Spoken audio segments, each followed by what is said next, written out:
Black smoke billows from a fire on the Kerch bridge that links Crimea to Russia after a truck exploded near Kerch on October 8, 2022, AFP.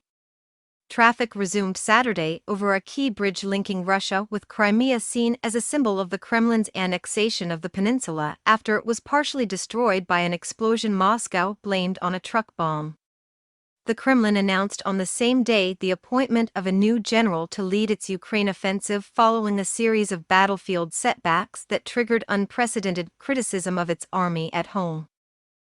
The 19-kilometer, 12-mile, bridge was hit by a blast around dawn on Saturday, killing 3 people, setting several oil tankers ablaze and collapsing 2 car lanes, Russian investigators said.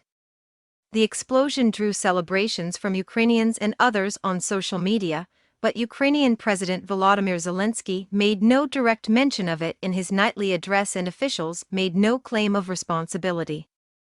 Russian Deputy Prime Minister Murat Kusnulin told reporters traffic has been fully restored on the bridge's railway, according to state news agency RIA Novosti, without specifying when operations resumed.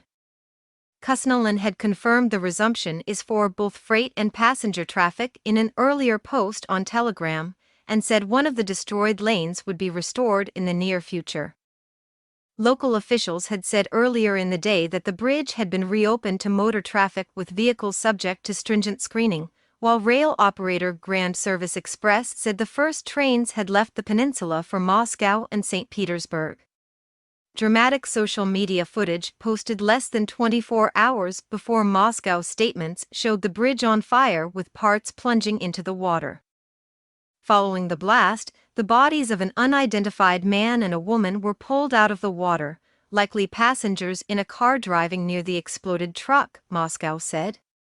Authorities had identified the owner of the truck as a resident of Russia's southern Krasnodar region, saying his home was being searched. Emergency situation.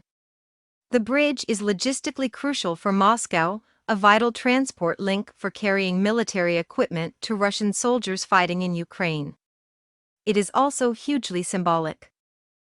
President Vladimir Putin personally inaugurated the bridge in 2018, even driving a truck across it, and Moscow had maintained the crossing was safe despite the fighting. While some in Moscow hinted at Ukrainian terrorism, state media continued to call it an emergency situation. In his address, Zelensky spoke of a sunny future for Ukrainians, one without occupiers, in particular in the Crimea. While he made no mention of the strategic bridge, his advisor Mikhailo Podolyak earlier posted a picture on Twitter of a long section of the bridge half submerged. Crimea, the bridge, the beginning, he wrote. Everything illegal must be destroyed, everything stolen must be returned to Ukraine, everything occupied by Russia must be expelled. But in a later statement, he appeared to suggest that Moscow had a hand in the blast. It is worth noting that the truck that detonated, according to all indications, entered the bridge from the Russian side. So the answers should be sought in Russia, he said.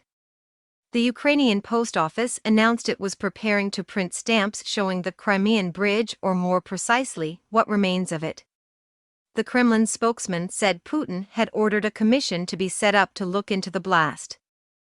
Officials in Moscow stopped short of blaming Kyiv, but a Russian-installed official in Crimea pointed the finger at Ukrainian vandals. Calls for retaliation. Some officials in Moscow and in Russian-occupied Ukraine called for retaliation.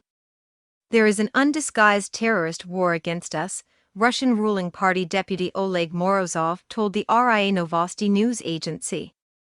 A Russian-installed official in the occupied Ukrainian Kherson region, Kirill Stramusov, said everyone is waiting for a retaliatory strike and it is likely to come.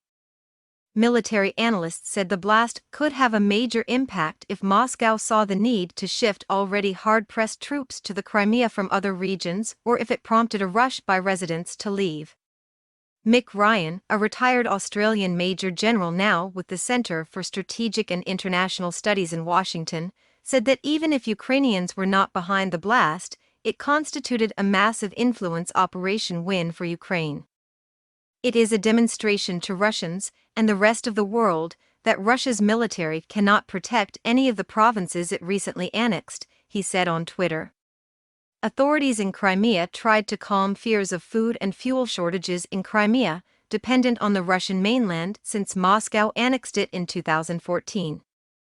The blasts come after Ukraine's recent lightning territorial gains in the east and south that have undermined the Kremlin's claim that it annexed Donetsk, neighboring Lugansk, and the southern regions of Zaporizhia and Kherson.